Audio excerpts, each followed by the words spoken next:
గురించి మీరు అడుగుతున్న క్వశ్చన్.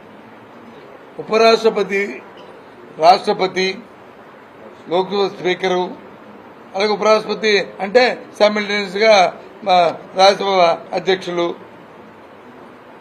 అలాగే రాష్ట్రంలో ఉన్న శాసనసభ స్పీకరు, వీళ్ళందరూ ఇవన్నీ కూడా ఇవి రాజ్యాంగ పదవులు. పార్టీలకు వచ్చి దీని మీద ఆపాదించకూడదు, పార్టీలకు అతీతంగా ఉండాలి.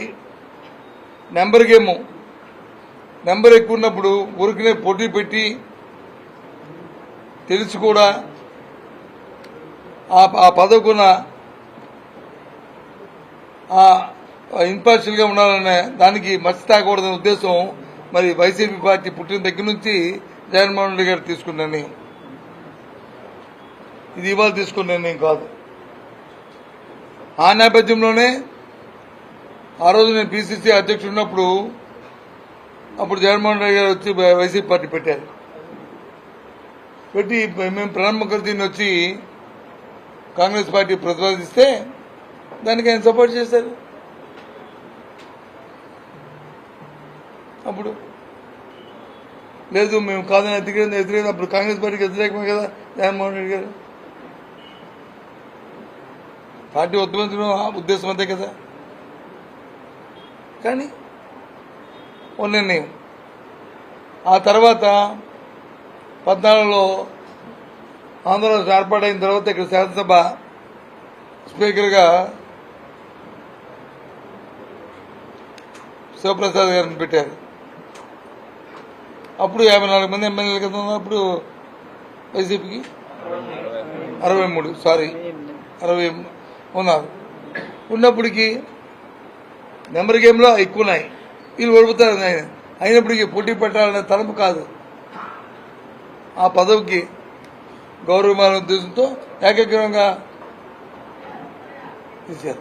అలాగే ఇప్పుడు వచ్చి నెంబర్ గేమ్లో ఎన్డీఏ ఉంది. ఉన్నప్పుడు కూడా ఎందుకు పోటీ పెట్టి వాళ్ళని పెట్టాలి? తప్పు కదా.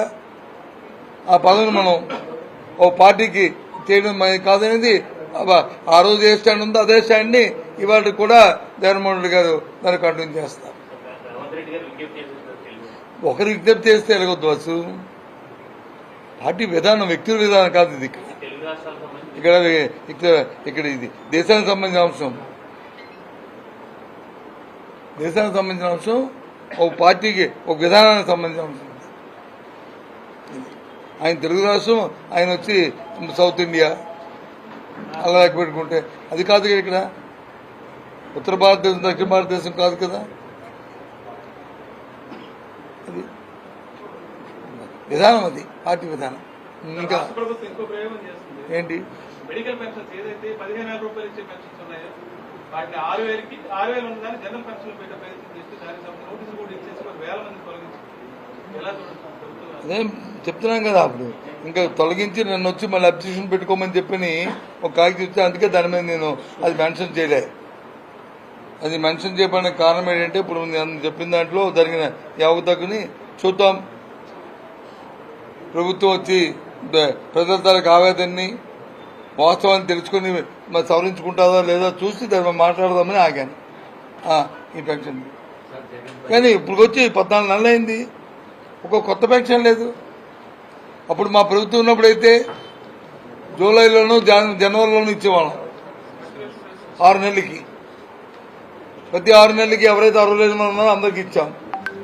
ఇందా చెప్పాను విడో పెన్షన్ది 14 నెలలైంది. భర్తలు చనిపోయి పాపం ఆమె పేద మహిళలు వచ్చి అరువాలుస్తుండి అదే ఇబ్బంది పడుతున్న నేపథ్యం.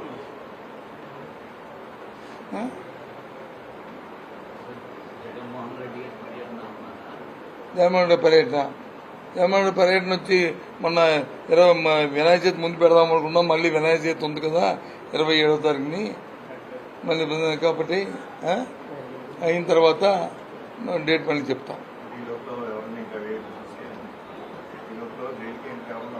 నాకే తెలుస్తుంది.